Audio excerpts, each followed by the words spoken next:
সমাজে অনেকে বলে নামাজ পড়ি না ইমান ঠিক আছে, বলে নাকি? বলে না? হ্যাঁ, নামাজ পড়ে না ইমান ঠিক আছে এই রকম মুসলমান আমাদের হুজুরদের খুব দরকার। এইরকম মুসলমান সমাজে বেশি থাকলে আমাদের হুজুরদের খুব লাভ। ও ছোট বড় যাই বিপদ হোক আমার কাছে যাবে, মুরগি নেবে হোক, টাকা নিলে হোক, ছাগল নিলে হোক, কিছু একটা নিয়ে যাবে, খালি হাতে যাবে না। কথা বোঝেননি? আমরা বলি কেউ ফেরে না খালি হাতে, বলেন না? আসলে কেউ যায় না খালি হাতে। আমরা বাংলাদেশের মানুষ, ভোটের দেশ। মনে করেন একটা ভোট হবে, নামাজ না পড়লে ইমান ঠিক থাকে? হ্যাঁ না।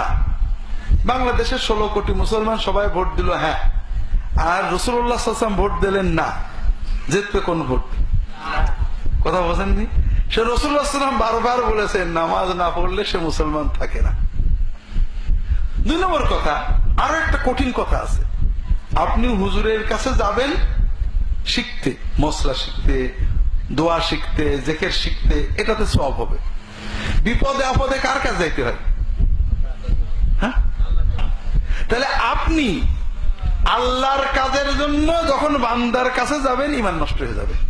ছোট বাবু 2 বছরের 1.5 বছরের দুধের দরকার হলে খালি খালার কাছে যায়, মার কাছে যায় না।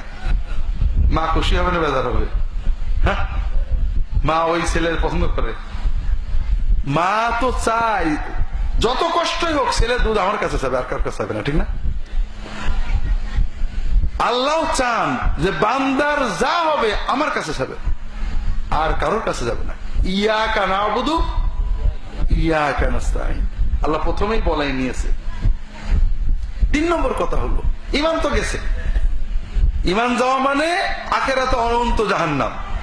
2 নম্বর লস, ওই যে 200 টাকা 500 টাকা মুরগি, হাঁস, ডিম, ওটা তো আপনার লস হলো, কারণ ওটা বাড়িতে বাচ্চা কাচ্চা নিয়ে আপনি খাইতে পারতেন, ঠিক না?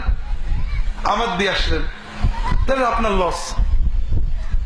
তাহলে লস একটা, ইমান গেল।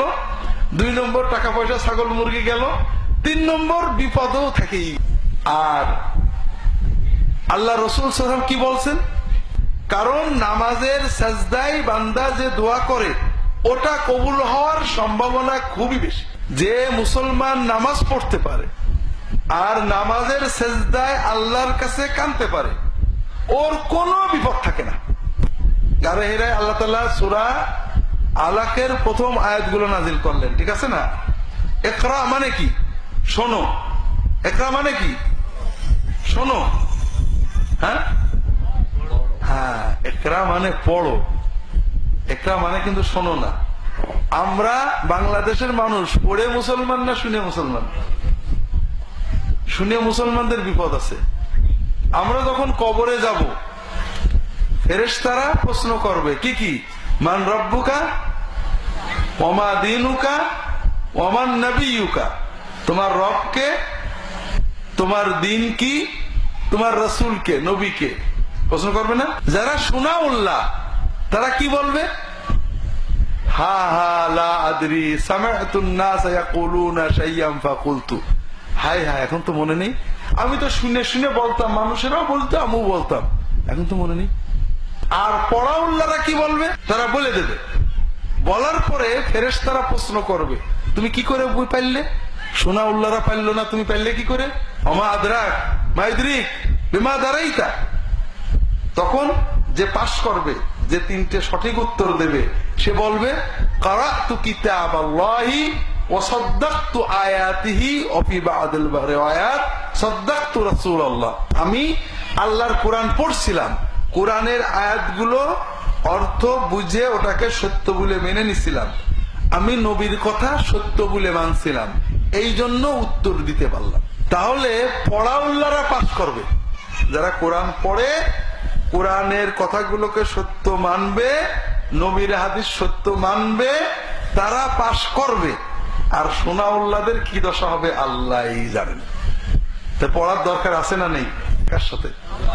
আর আল্লাহর সাথে বিজনেসে সংখ্যা বড় না, কয় পৃষ্ঠা লিখেছেন বড় না, চেষ্টা কতখানি করেছেন সেটাই ব্যাস।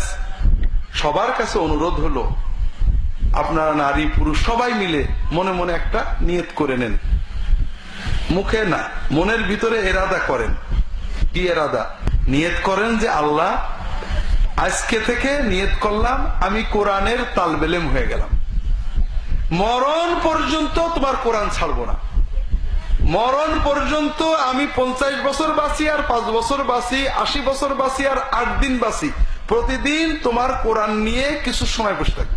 আপনি যদি কোরআনের তালবেলেম হয়ে কবরে যেতে পারেন, ইনশাআল্লাহ এই কোরআন আপনাকে জান্নাতে নিয়ে যাবে।